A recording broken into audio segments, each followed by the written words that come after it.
जर तुमच्या घरामध्ये कोणी दुधी भोपळा खात नसेल ना, त्यांना ही रेसिपी बनवून द्या. पहा दुधी भोपळा किती आवडीने खातील. त्यांना कळणार पण नाही की हे दुधीपासून बनवले.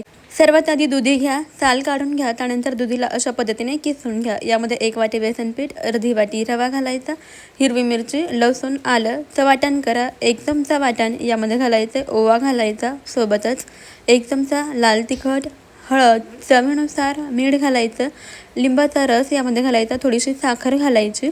आता हे सर्व साहित्य व्यवस्थित एकजीव मिक्स करून घ्यायचे. यामध्ये पाणी न घालता सर्व साहित्य मिक्स करायचं. अशा पद्धतीचं मिश्रण तयार होतं. थोडंसं तेल टाकून छान मिक्स करून घ्यायचं. आता लगेचच एका प्लेटला तेल लावून घेऊया. यामध्ये तयार केलेलं मिश्रण घालायचं, व्यवस्थित असं पसरवून घ्यायचं. यावरती थोडेसे पांढरे तीळ घालायचे आणि आता आपल्याला याला व्यवस्थित असं वाफवून घ्यायचं आहे. कढईमध्ये अगोदरच पाणी गरम करायला ठेवायचं. पाणी गरम झालं की यामध्ये प्लेट ठेवायची, झाकण ठेवायचं.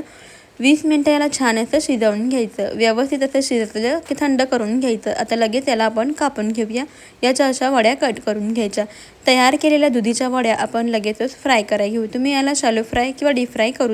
गॅसवर तवा ठेवायचा, तेल टाकायचं, मोहरी, जिरे, तीळ घालायचे, थोडासा कढीपत्ता घालायचा. सगळ्या वड्या ठेवून व्यवस्थित मध्यम गॅसवरती फ्राय करून घ्यायच्या.